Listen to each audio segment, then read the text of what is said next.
सामान्यतः किसी भी पूजा में आप हिंदू परंपरा में देखें तो पान के पत्ते का प्रयोग अवश्य किया जाता है और देवी की पूजा में पान के पत्ते का, नारियल का और लौंग का विशेष प्रयोग होता है। तो सबसे पहले जानते हैं कि पान के पत्ते का महत्व क्या है। पान का पत्ता एक विशेष लता का पत्ता है, क्रीपर है। पान का पत्ता एक लता में उत्पन्न होता है। पान के पत्ते का लोग प्रयोग करते हैं शौक के लिए खाने में और औषधि के रूप में, मेडिसिन के रूप में भी इसका प्रयोग किया जाता है। जब आप पान के पत्ते का प्रयोग करते हैं तो ये आपके पाचन तंत्र को अच्छा बना देता है और शरीर को विषमुक्त कर देता है। भारतवर्ष की परंपरा में पान के पत्ते को प्राचीन काल से काफी पवित्र माना जाता है और पान के पत्ते के विशेष प्रयोग का उल्लेख वेदों में भी किया गया है। लगभग हर तरह के पूजा अनुष्ठान में पान के पत्ते का प्रयोग किया जाता है और पान के पत्ते को शुभ कार्य की शुरुआत के लिए भी प्रयोग करते हैं। देवी की पूजा में, माता दुर्गा की पूजा में पान के पत्ते का प्रयोग करके आप अपनी विशेष मनोकामनाओं को पूरा कर सकते हैं। पान के पत्ते का विशेष प्रयोग अगर आप करें नवरात्रि के दौरान या देवी की पूजा में तो अपनी विशेष मनोकामनाओं को आप आसानी से पूरा कर सकते हैं। और चलिए पंडित जी से ये जान लेते हैं कि पान के पत्ते के विशेष प्रयोग, जिसके बारे में पंडित जी आपको जानकारी दे ही रहे हैं और आगे भी देंगे, इसका प्रयोग करने से पहले किन किन बातों का विशेष ख्याल हम सबको रखना चाहिए पंडित जी? तो अगर आप पान के पत्ते का प्रयोग करने जा रहे हैं तो पान का पत्ता होना कैसा चाहिए, किस तरह के पान के पत्ते का प्रयोग करेंगे पूजा में, वो जानते हैं। पान का पत्ता पूरा होना चाहिए। जो आप प्रयोग में ले आएंगे, जो आप पूजा में इस्तेमाल करेंगे, पूरा पान का पत्ता होना चाहिए। इसमें डंठल यानी डंडी लगी होनी चाहिए और पान का पत्ता कहीं से भी कटा फटा या सड़ा नहीं होना चाहिए। पूजा के लिए और प्रयोग के लिए हरे पान का पत्ता प्रयोग करिएगा। सामान्य पूजा में भी और विशेष प्रयोग में भी आपको संपूर्ण एक हरे पान का पत्ता चाहिए जिसमें डंडी लगी रहनी चाहिए। अगर आप शीघ्र विवाह करना चाहते हैं, विवाह होने में बाधा आ रही है, अड़चन आ रही है, तो पान के पत्ते का प्रयोग कैसे करेंगे? एक पान का साबुत पत्ता, हरा पत्ता लीजिए, उसमें डंडी उसकी लगी होनी चाहिए।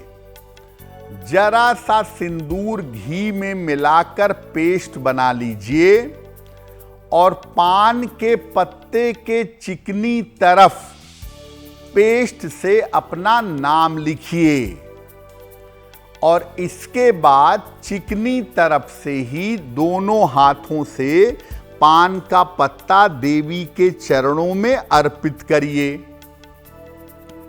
और ये प्रयोग नवरात्रि में लगातार 3 दिन करिए। रात के समय अगर नवरात्रि में लगातार 3 रात्रि को करें तो बहुत ही अच्छा होगा। लगातार 3 रात्रि को नवरात्रि में ये प्रयोग करिएगा, निश्चित रूप से आपका विवाह शीघ्र होगा। ये प्रयोग स्त्री या पुरुष कोई भी कर सकते हैं और नवरात्रि की लगातार 3 रात्रि को या नवरात्रि में 3 दिन जब भी मौका मिले लगातार ये प्रयोग करें तो आपका विवाह शीघ्र होगा।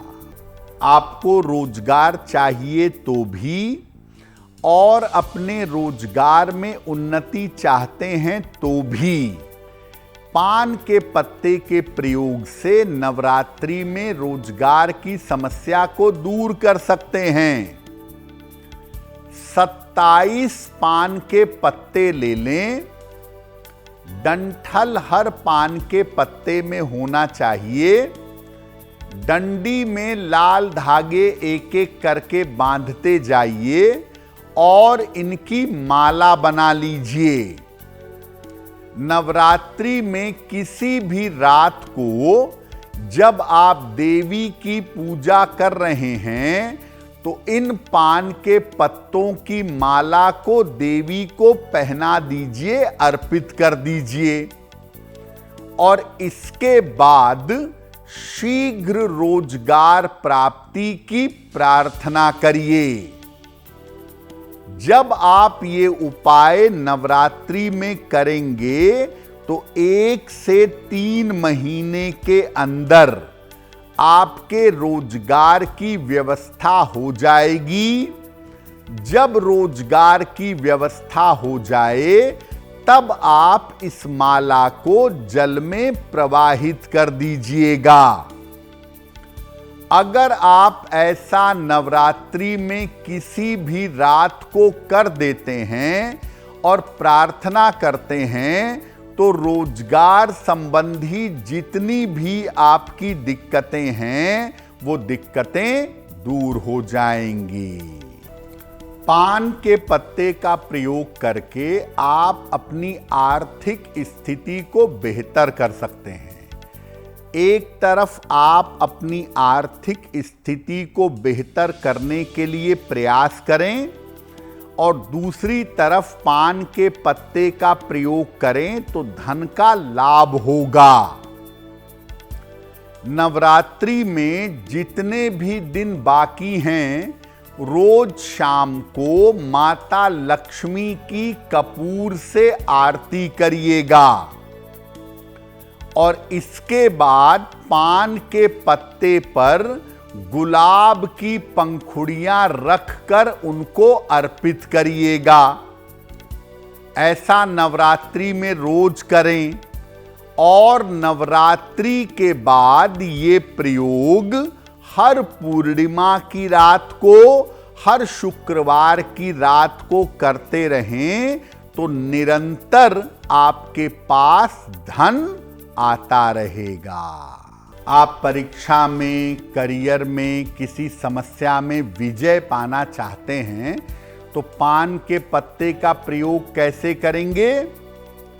नवरात्रि में किसी भी दिन या जिस दिन आपका काम हो उस दिन शुद्ध घी का 1 मुखी दीपक जलाइएगा। एक पान के पत्ते को घी के दीपक के सामने रखिएगा। पत्ते पर हल्की हल्की कालिमा या कालिख आ जाएगी। इस कालिमा को जरा सा अपने कंठ पर लगा लीजिएगा। इसके बाद आप जहां जाएंगे, मुकदमे में, प्रतियोगिता में, परीक्षा में, आपको सफलता मिलेगी।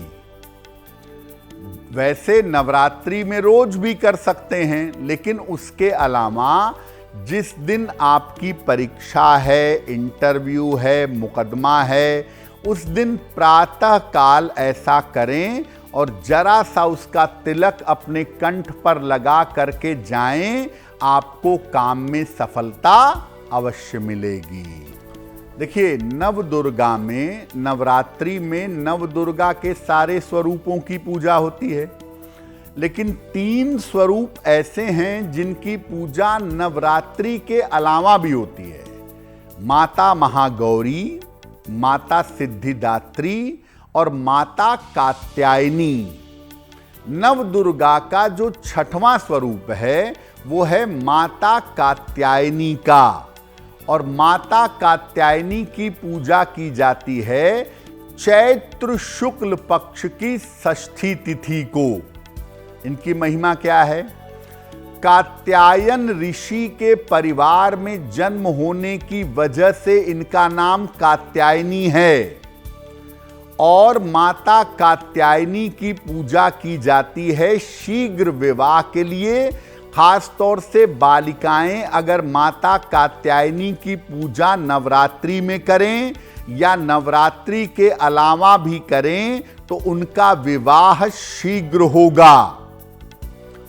माता कात्यायनी ब्रजमंडल की अधिष्ठात्री देवी हैं, और ऐसा माना जाता है कि गोपिकाओं ने भगवान कृष्ण की प्राप्ति करने के लिए माता कात्यायनी की पूजा की थी।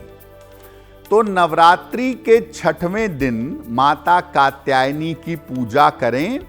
इनकी पूजा गोधूली वेला के समय की जाती है, सूर्यास्त के आसपास, और माता कात्यायनी की पूजा करके बालिकाएं शीघ्र विवाह की प्रार्थना करती हैं। माता कात्यायनी का जो मुख्य मंत्र है जिसका बालिकाएं जप करती हैं, वो मंत्र है कात्यायनी महामाये महायोगिन्यधीश्वरी नंद गोप सुतम देवी पति में कुरुते नमः। इस मंत्र का जप कम से कम नवरात्रि के 6वें दिन कुंवारी कन्याओं को 11 माला करना चाहिए, और माता से शीघ्र विवाह की प्रार्थना करनी चाहिए। उनका विवाह शीघ्र होगा।